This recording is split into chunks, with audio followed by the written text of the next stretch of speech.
இப்போ நம்ம தீர்ப்புக்கு வந்துடலாம். இலக்கியங்களை நாம் கற்பது இன்புற்று மகளவா அல்லது பின்பற்றி வாழவா? இன்புற்று மகளன் இந்த ரெண்டு பேரும் ரொம்ப அழகாக சொல்லிட்டாங்க. இன்புறுதல்ல என்ன அப்படின்னா, இப்போ பிற உயிரினங்களுக்கு கிடைக்காத ஒரு வாய்ப்பு நமக்கு என்னன்னா கல்வி, மொழி, ரெண்டு. மற்றவை பேசுமா நமக்கு தெரியாது, ஆனால் படிக்காது. நமக்கு அப்படி இல்லை. நம்ம படிச்சுட்டு ஒரு புத்தகத்தை பார்த்தோம்னா ஒரு சிரிப்போம், ஒரு சந்தோஷம் வரும், ஒரு மகிழ்ச்சி வரும். ஏன்னு கூட சொல்ல போனால், மழை பெய்ஞ்சிட்டு இருக்கப்ப நீங்கள் படிச்சுட்டு இருக்க புத்தகத்துலேயும் மழை வருதுன்னு வச்சுக்கோங்களேன். இந்த கதாநாயகனும் கதாநாயகியும் மழையில் நினைஞ்சிட்டு போனாங்கன்னு சொல்கிறப்ப சாரல் காற்று ஜன்னல் வழியை வந்து அடிச்சுன்னா நாம் உண்மையிலேயே நாம் நினைஞ்சு போகிறதோடு மட்டும் இல்லைங்க, அந்த புத்தகத்தை ஒரு நிமிஷம் மூடி வச்சுட்டு அந்த மழையை ஒரு இப்படி முகத்தை தொடச்சிட்டு பார்ப்போம். பார்த்தீங்களா, அது மாதிரியான சந்தோஷம் எத்தனை பேருக்கு இருக்குது சொல்லுங்க பார்ப்போம். அந்த இன்மை எங்கேயாவது இதெல்லாம் அனுபவித்து பார்க்கணும். நல்லா முந்தி பயணம் பண்ணுறப்ப நீண்ட தூரம் சிதம்பரம் கடலூர்லாம் போகிறதா இருந்தால் பஸ்ஸில் ஏறி உட்காந்தா திருவள்ளூர் பஸ்ஸுன்னு ஒன்று இருக்கும். அதில் ஏறி உட்காந்தா என்ன செய்வேன்னா, வீட்டில் தயிர் சாதத்தை வாங்கிட்டு இந்த கிருஷி போட்டுக்க மாதிரி ஒரு தபால் பை ஒன்றை போட்டுக்கிட்டு கையில் ஒரு பெரிய புத்தகம் ஒன்று கிடச்சிச்சின்னா தண்ணி பாட்டில் ஒன்று வச்சுக்கிட்டு 8 மணி நேரம் 9 மணி நேரம் பயணம் பண்ணுற போது கூட மலை, கடல், காற்று எது வந்தாலும் சரி, நான் புத்தகத்தை படிச்சுட்டு இருப்பேன். பார்த்தீங்களா, அப்போது எனக்கு ஏற்படுகிற அந்த இன்பத்துக்கு இணையாக இந்த உலகத்தில் வேறு எந்த மனிதனுக்கும் ஏற்பட்டிருக்கும் என்று நான் நினைக்கவே முடியாது.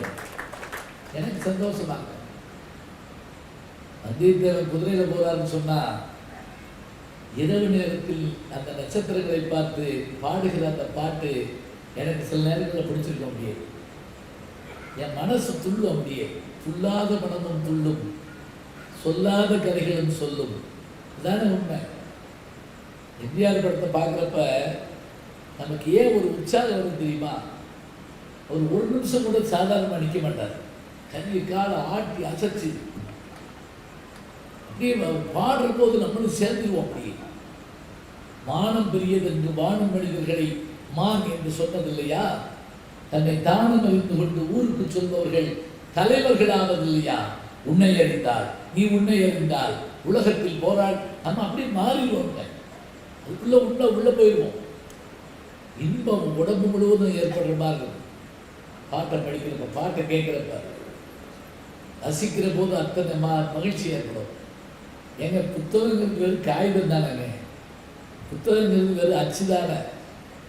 அப்புறம் நம்ம என்ன சொல்றது, அது நம்ம என்னவாக மாற்றுகிறதுங்கிறதாங்க முக்கியம். தகரம் தங்கமாவது போல முடியுமா?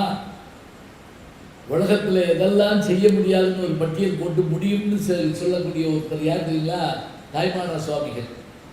அவர் சொல்றாரு, இந்த உலகத்தில் எதெல்லாம் செய்ய முடியாது ஒரு பட்டியல் போடுறாருங்க. எப்படி தெரியுங்களா? மதம் பிடிச்ச யானையை அடக்க முடியாதா? முடியாது, ஆனால் முடியும். கரடி சிங்கத்தெல்லாம் மடக்க முடியுமா? முடியாது, ஆனால் சர்க்கஸில் மடக்க வச்சிடலாம். நெருப்பில் நடக்க முடியுமா?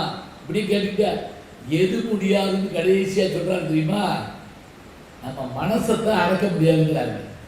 கந்துக மதக்கழிவை வசமாய் நடத்தலாம், கரடி வெண்புலி யானையும் கட்டலாம், ஒரு சிங்கம் முதுகின் மேல் செல்லலாம், கட்சவி எடுத்தாட்டலாம். கட்சவின்னா பாம்புன்னு அர்த்தம். பாம்புக்கு காது கிடையாது, கண்ணு தான் காது.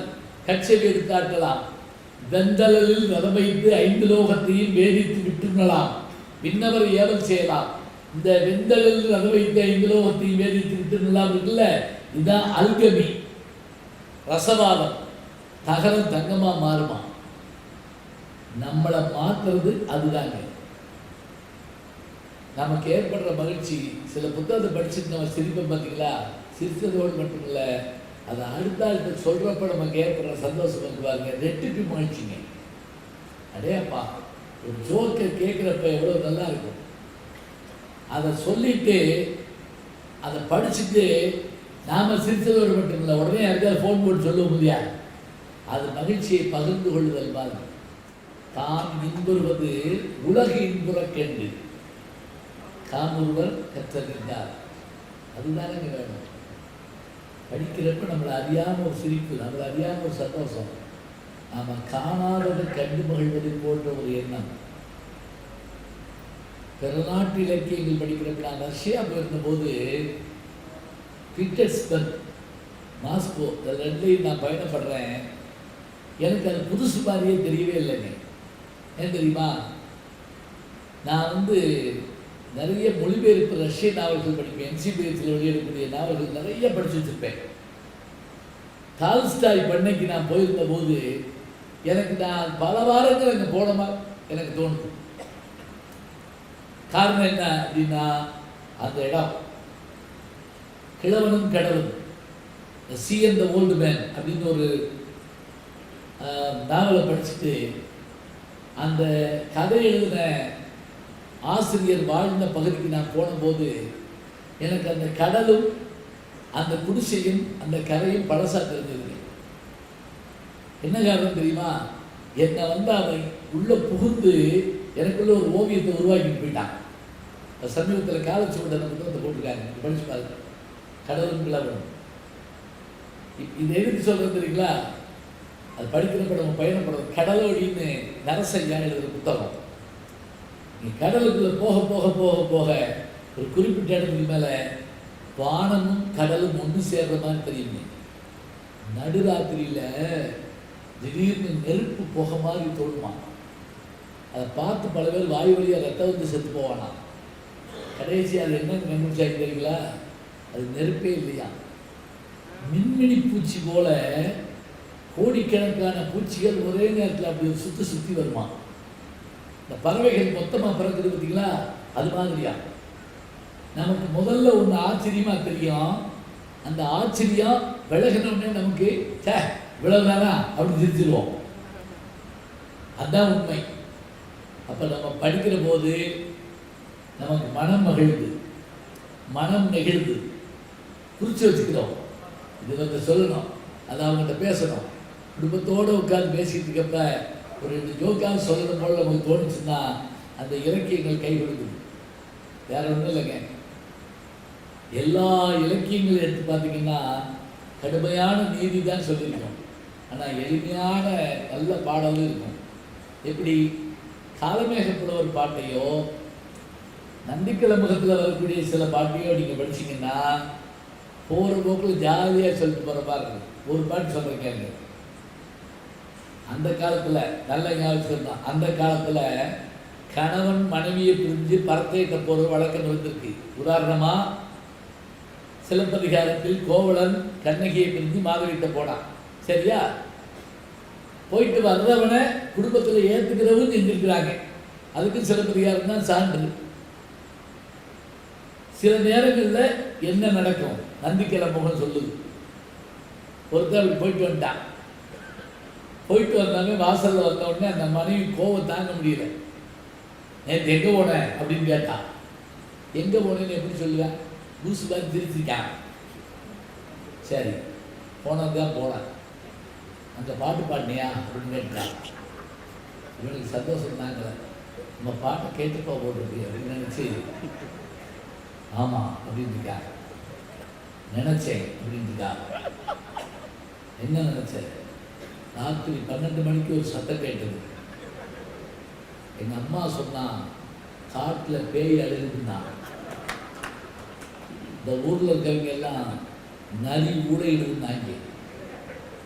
என் தோழி நாயாத்தான் இருக்குன்னா, நான் நீயாத்தான் இருக்குன்னா. நாயக்கனுக்கு பாடுவானா, ஜென்மத்துக்கு பாடுவானா?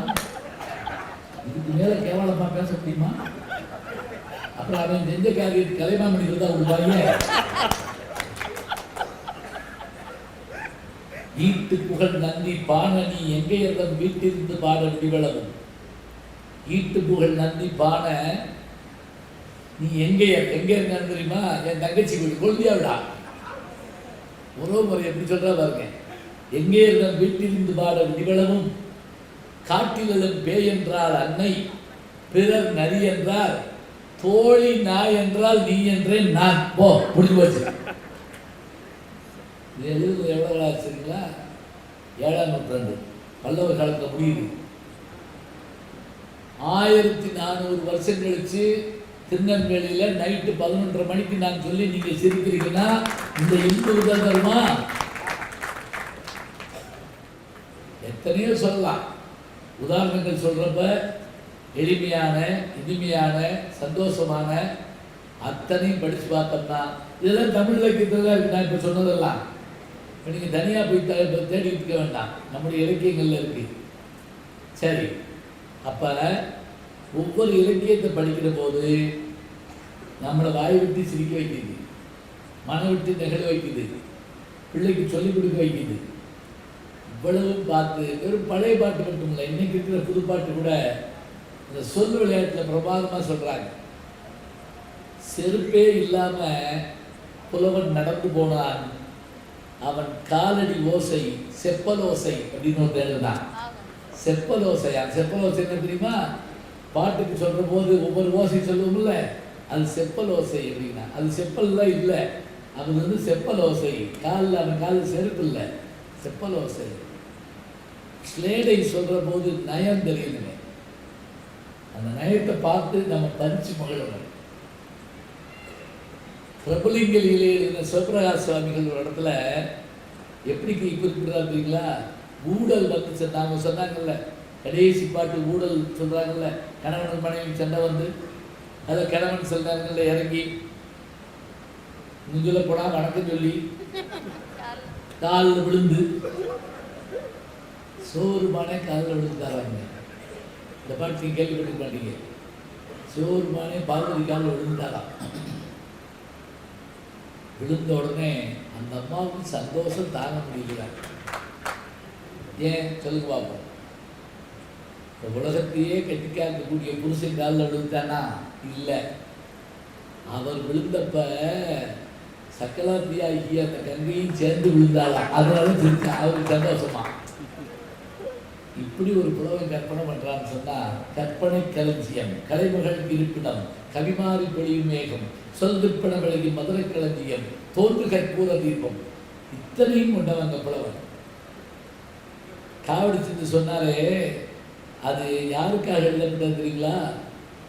ஊத்துமலை ஜமீன்தார் இருதாலய மரதப்பர் கழுகுமலைக்கு வர்ற போது அந்த பாத யாத்திரை வர்றப்ப அவருடைய வழிநடை சிந்தில் அந்த சோர்வு ஏற்படக்கூடாதுங்கிறதுக்காக பாடப்பட்ட பாடல்களை.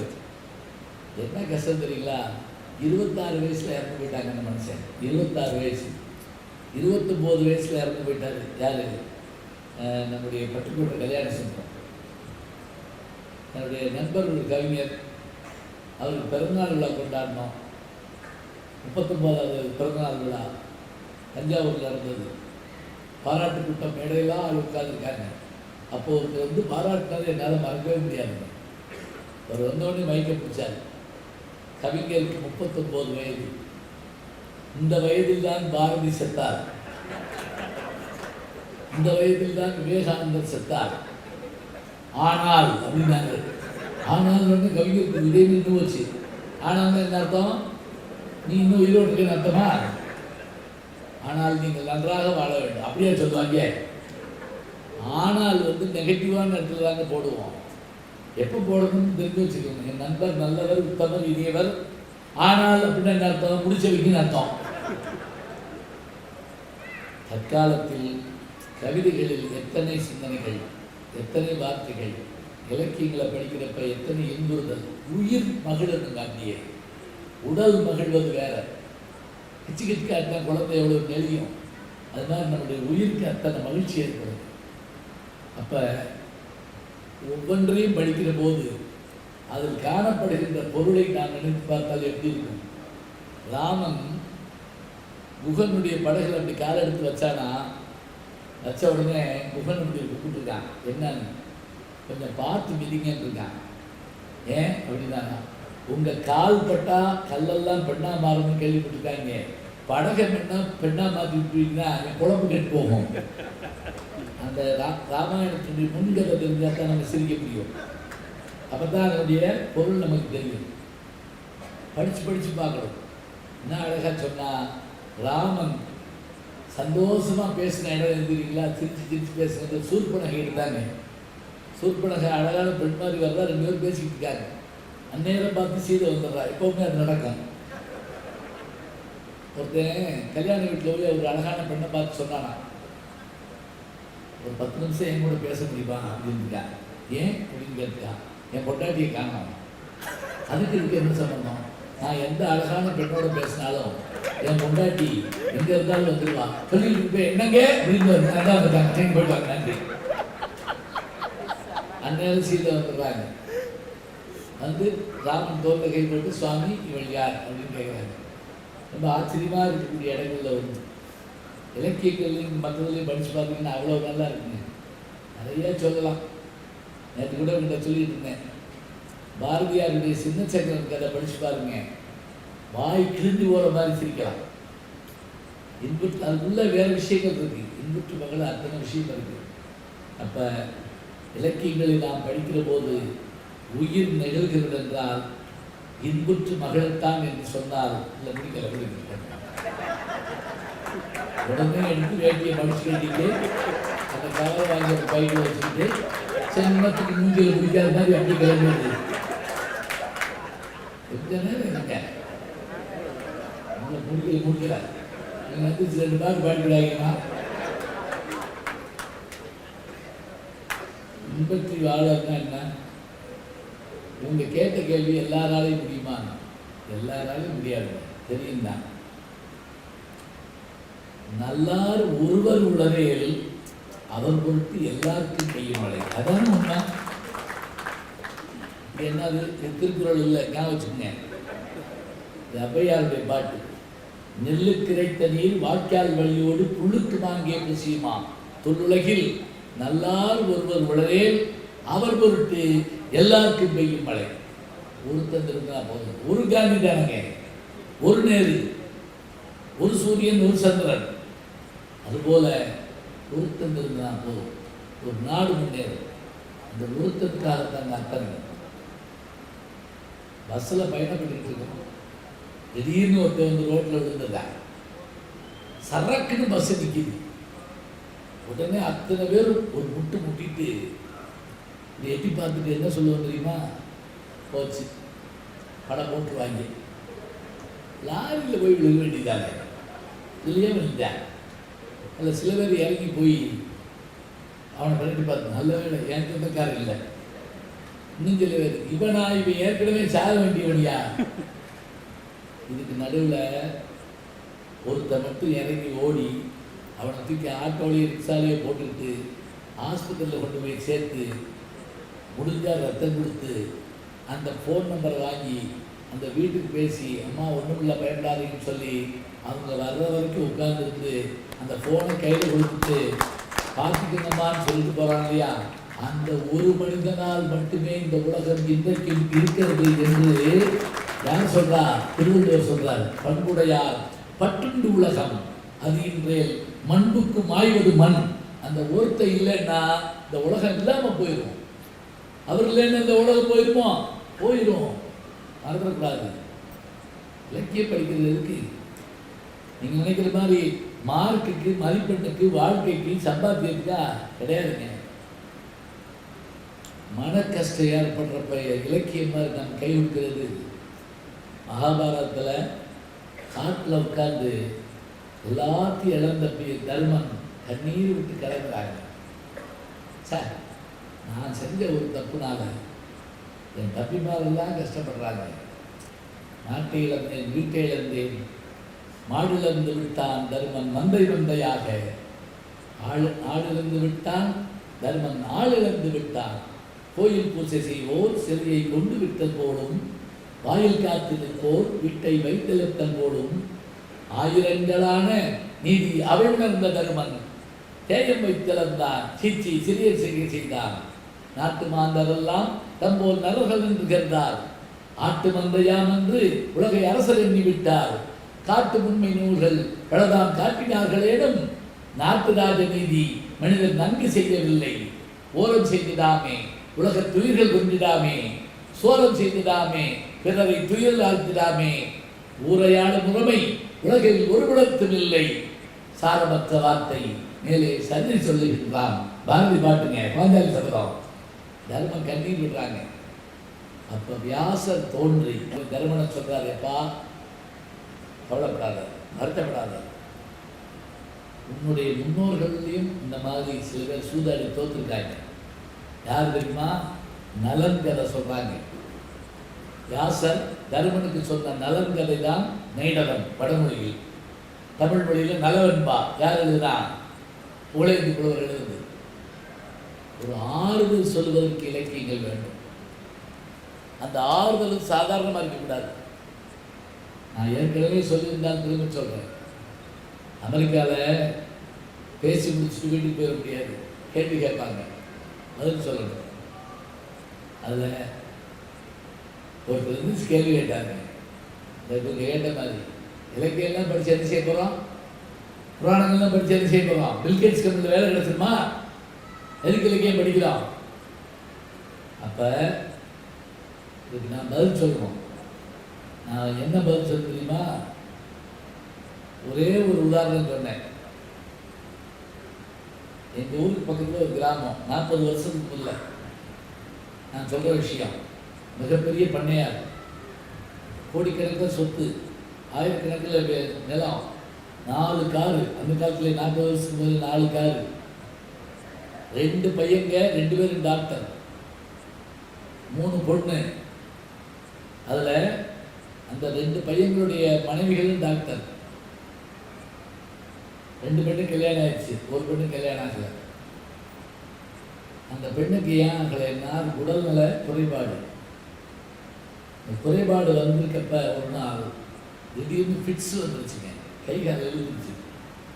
இப்போ பண்ணையார் மட்டும் வீட்டில் இருக்காருங்க. ஆள் இல்லை, கார் இல்லை, மருமகள் இல்லை, மருமகள் இல்லை, ஃபோனு ஒர்க் பண்ண மாட்டேங்குது, யாரையும் காணோம். அங்கிட்டு ஓடுறாரு, இங்கிட்டு ஓடுறாரு, கண்ணன் கூப்பிட்றாரு, டேக்கிறாரு, அவளை கூப்பிட்றாரு, அங்கிட்டு ஓடு. கொஞ்சம் கொஞ்சமாக அந்த பிள்ளை உயிர் விடுறாங்க. கண்ணுக்கு எதிரே தான் பிள்ளை இறந்து போனதை பார்த்த அவர் 1 மாசமா யார்கிட்டையும் பேசல, 1 மாசமா சாப்பிடல. அவர் சாப்பிடாதனால பேசாதனால நஷ்டம் என்னன்னா, அந்த ஊரில் ஒரு நல்ல காரியம் நடக்கலை. கல்யாணங்கள்லாம் ஒத்தி வைக்கிறாங்க, கும்பாபிஷேகம்லாம் ஒத்தி வைக்கிறாங்க. அப்போ தான் நான் பேச ஆரம்பித்த காலம். என்னை கூட்டிகிட்டு போய் அந்த வீட்டில் ஒரு சின்ன 1 மாதம் ஆச்சுன்னு ஒரு அஞ்சலி கூட்டம் மாதிரி வைக்கிறாங்க. அப்போ நீங்கள் பேசணும்னு என்னை கூப்பிட்டு போகிறவர் சொல்கிறார். அவர் பேசாமல் இருக்காருங்க, கண்கள் உட்கார்ந்துருக்காருங்க, நீங்கள் ஏதாவது பேசணுங்க அப்படின்னு கூப்பிட்டு போகிறாரு. நல்லா கவனிங்க, நான் நகைச்சுவை தென்றல்களுக்காக நான் அங்கே போய் நான் நகைச்சுவையெல்லாம் சொல்லுவேங்க. 12 ஜோக்கு சொல்லி அவரை நான் சிரிக்க வைக்கல. நான் என்ன சொன்னேன் தெரியுமா? மகாபாரதத்தில் ஒரு கதை எடுத்தேன். எங்கள் அப்பா எனக்கு சொன்னது. தில்லி பாரதத்தில் 13ஆம் நாள் போர்ச்சல் கதை எடுத்தேன். 13ஆம் நாள் போர்ச்சல், 18 நாள் போரில் 13ஆம் நாள் தான் மிக கொடூரமான ஒரு நாள். அர்ஜுனனுடைய மகனாகிய அபிமன்யுவை சயத்திரன் உட்பட பல பேர் சுற்றி நின்று சக்கரவியூகத்துக்குள்ளே போய் மாட்டிக்கிட்டு பிள்ளை வெளியே வர முடியாமல் கொள்றாங்க. யார் யார் இருந்தா? துரோணர் இருந்தார், கர்ணன் இருந்தான், மற்றவர்கள் இருந்தார்கள். அத்தனை பேர் சேர்ந்து அந்த ஒத்த பயில அடிக்கிறாங்க. தேர் போயின பறிபோயின கரிபோயின சிறுவன். இந்த பாட்டு வரியை படிக்க பார்க்குறப்ப அவனுடைய தேர் போச்சான், பறி போச்சான், பறினா குதிரை, கரினா யானை, அவன் கையில் இருக்கக்கூடிய வில்லு போச்சான், அம்பு போச்சான். கடைசியாக என்ன தான் அந்த இவன் வந்து ஒரே போர்டில் அந்த பிள்ளையை கொண்டு விட்டாங்க. அந்த பிள்ளை செத்து கிடக்கிறாங்க. செத்து கிடக்கிறப்ப இந்த இடத்துல ஒரு பாட்டு இருக்குங்க. என்ன பாட்டு தெரியுமா? வில்லிபுத்திரார் பாடுறார். நான் விழுந்து கிடக்கிறானே, யார் தெரியுமா? அபிமன்யு. இவங்க மாமா உலகத்தையே காப்பாற்றக்கூடிய கடவுள் கிருஷ்ண பரமாத்மா. இவங்க அப்பா வில்லுக்கு விஷயம், உலகத்தையே ஜெயிப்பான். இவங்க பெரியப்பா 10,000 யானை பலமுடைய பீமை. இவங்க தாத்தா தேவலோகத்துக்கு அதிபதி. எல்லாம் இருந்து என்ன செய்ய, சேயனாம் அபிமன்யு சேத்திரதன் கைப்படுவான். சேத்திரதன் என்கின்ற மன்னன் இவனை தலையை வெட்டி கொலை செய்து விட்டானே, இப்படி இவன் கிடக்கிறான் என்று சொன்னால் இந்த உலகத்தில் விதி என்று ஒன்று இருக்கிறதா இல்லையா?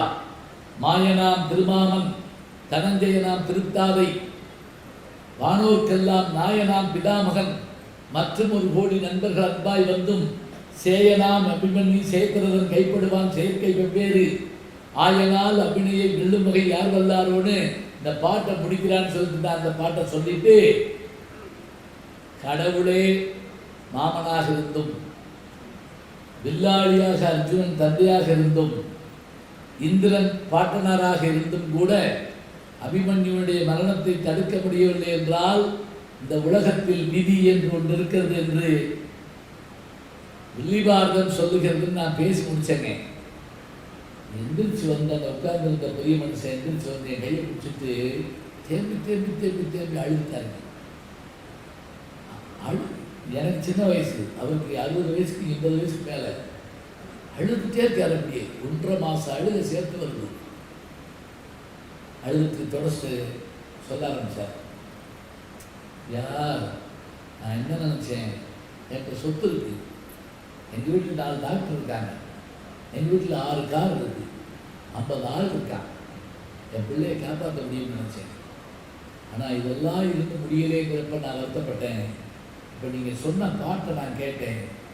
இவ்வளவு இருந்தும் அபிமன்யு வந்து காப்பாற்ற முடியலன்னா என் பிள்ளை எந்த மூளைக்கியான்னு நினச்சேன். நான் உடனே என்னுடைய அந்த வருத்தத்தை மாற்றிக்கிட்டேன்னு சொன்னாருன்னா மறுநாள்லேருந்து அவர் இயல்பாக மாறினார். நான் ஒன்றும் மனோதத்துவ டாக்டர் இல்லை, அல்லது நான் பெரிய ஞானி இல்லை, நான் போய் சூப்பி ஞானி மாதிரி அவங்கள மாற்றி காட்டலை. இலக்கியத்தை எடுத்து சொன்னேன். இதன்படி வாழ்ந்தால் என்ன பயன் என்பதை சொன்னேன். இன்புற்று வாழ்வதற்காக 1000 விஷயத்தை படிக்கிறேங்க. படிக்காத ஒருத்தர் தினமும் போய் மகாபாரத ராமாயணம் கேட்டாங்க, படிக்க தெரியாது, மாடு மேய்க்கிறேன். மனைவி கூப்பிட்டு கேட்டாங்க, எங்கே போனேன், கோயிலுக்கு போனேன், என்ன கேட்டேன், ராமாயண கதை கேட்டேன், என்ன சொன்னாங்க தெரியாது, போ. மறுநாள் இதே கதி. 10வது நாள் பட்டாபிஷேகம் முடிஞ்சு வச்சு 10வது நாள் கேட்டு சொன்னம்மா, நீ கோயிலுக்கு போனியா? ஆமாம். பட்டாபிஷேகம் முடிஞ்சாமே? ஆமாம். என்ன சொன்னாங்க தெரியாது. கோபம் தாங்க முடியல. அந்த மாவு அந்த சாணக்கூடத்தில் சாணியர்கள் கூட மூங்கி கூட அதாவது தூக்க எடு. புருஷன் போய் சத்தம் போடாமல் எடுத்தான். தண்ணி தொட்டில் போய் மோந்து தண்ணி மோந்துட்டு வா, போ. இது மூங்கி போ. மூங்கி கூட எடுத்துக்கிட்டு தண்ணியை போய் அழிஞ்சான். இதில் ஊற்று கொண்டு வந்தால் ஒன்றும் இல்லை. 2வது தடவை போ, 3வது தடவை போ. 10 தடவை அனுப்பிச்சுங்க. 10 தடவையும் போய் வெறுங்கூடையோட வந்தான். அம்மா சொல்லிச்சு, எனக்கு புருஷனால் ஆட்சியே நீ 10 நாள் ராமாயணம் கேட்க போனேல, ஒரு நாளாவது ஒரு நாள் திருப்பி சொல்ல முடிஞ்சதா? சொல்ல முடியல. எதை போல தெரியுமா? இந்த மூங்கி கூடையில் தண்ணி எல்ல முடியாமல் போயிற்றே, அதுபோல நீ 10 நாளும் கேட்டதெல்லாம் உனக்கு புரியாமல் போய்விட்டதே, இதனால் உனக்கு பலன் என்னன்னு கேட்டுச்சு. இந்த படிக்காத கணவன் சொன்னா உண்மைதான், எனக்கு புரியலை தான். ஆனால் நான் முதல் தடவை இந்த கூடியை எடுத்த போது இல்லை எப்படி சாணமும் அழுகிருச்சு தெரியுமா? நான் 10 தடவை தண்ணி மோந்தப்ப இதில் என்னை அறியாமல் இதுக்குள்ளே இருக்கக்கூடிய சாணமும் அழுக்கும் போய்விட்டது என்று சொன்னால், இலக்கியங்களை நாம் கற்கும்போது நோக்கத்தோடு கற்காவிட்டால் கூட நாம் கற்க கற்க கற்க கற்க நோக்கம் நமக்குள் வளர்ந்து கொண்டே இருக்கும். அதனால் நாம் இதனை இப்படி கடைப்பிடிக்க வேண்டும் என்று நினைக்க வேண்டும். அதுதான் உண்மைங்க. ஜிடி நாயுடு வாழ்நாடு முழுவதும் வெஜிடேரியன் சாப்பாடு சாப்பிட்றது. பாரதிதாசன் கூட போய் கேட்பாராம், நாயுடு இதை சாப்பிட்டா நீ உயிரோடு இருக்கேன்னு கேட்பாராம். அந்த ஜிடி நாயுடு ஒரு முறை அமெரிக்காவுக்கு போனப்ப கப்பலில் போயிருக்காருங்க. அப்போ விமானம் கண்டுபிடிக்கலை, கப்பலில் போயிருக்காரு. கப்பல் தீப்பிடிச்சிருச்சு. ஜெர்மனிக்கிட்ட போகிறப்ப தீப்பிடிச்சா எல்லாரும் தண்ணிக்குள்ளே குதிக்கிறான். தண்ணிக்குள்ளே பிரிக்கலாம்னு இவர் யோசிக்கிறாரு. கீழே சுறா மீன் நிற்கிது, சுற்றி சுற்றி வருது. சுறா மீனுக்கு என்ன ஆற்றல் தெரியுங்களா? ஒரு துளி ரத்தம் கீழே விட்டோம்னா 10 கிலோமீட்டருக்கு அப்பால் இருந்து வந்து ஆள் அடிச்சுக்கிடும். எப்படி அடிக்கும் தெரியுமா? ஜாஸ்ன்னு ஒரு படம் வந்தது. தண்ணிக்குள்ளே குளிச்சுக்கிட்டு இருப்பாங்க, சுறா மீன் வந்து அடிக்கும், இடுப்பு கீழே கால் தான் போயிருங்க, அப்படி அடிக்கும். இப்போ இவர் யோசிக்கிறார், தண்ணிக்குள்ளே குதிச்சா சுறா மீன் தின்னுவிடும், மேலே இருந்தால் நெருப்பில் செத்து போவோம், நீரா நெருப்பா பார்த்தாரு. நெருப்புனா சுடும், தண்ணிக்குள்ளே குதிச்சிட்டாருங்க. குதிச்சா அந்த சுறா மீன் எல்லாம் இவரை சுற்றி இருக்கவனை திங்குது, பக்கத்தில் இருக்கிறவனை திங்குது, இவரை விட்டுருச்சு. இவர் அப்போ நினச்சி பார்த்தாரா, நான் வாழ்நாள் முழுவதும் எந்த உயிருக்கும் தீங்கு செய்யாமல் இருந்தனே, அந்த விஷயம் இந்த சுறா மீனுக்கு தெரிஞ்சோமோ தெரியல, என்ன அது தொடவே இல்லை. புல்லான் புலாலை மறுத்தானை கைகூப்பி எல்லா உயிரும் தொடும் என்ற திருக்குறள் எனக்கு ஞாபகம் வந்தது என்று சொன்னால், வாழ்நாள் முழுவதும் பிற உயிர்களை எவன் துன்புறுத்தாமல் இருக்கிறானோ அவனை உலக உயிரினங்கள்லாம் கைகூப்பி வணங்கும் என்கின்ற வார்த்தையை நான் என் வாழ்க்கையில் கண்டுகொண்டேன் என்றால், ஒருவன் பின்பற்றி வாழ்ந்தால் சுறாமீனிடமிருந்துடன் தப்பித்துக் கொள்ளலாம் என்று சொன்னால், இலக்கியங்களை நாம் கற்பது இன்புற்று வாழ மட்டுமல்ல, பின்பற்றி வாழ்வதற்காகத்தான். இன்புற்று மகிழ மட்டுமல்ல, பின்பற்றி வாழ்வதற்காகவும் தான் என்று கூறி, இந்த நல்ல வாய்ப்பு தந்த பெருமக்களை, இருந்து கேட்ட உங்களை, ரசித்தவர்களை வாழ்த்து வணங்கி விடைபெறுகிறோம். நன்றி, வணக்கம்.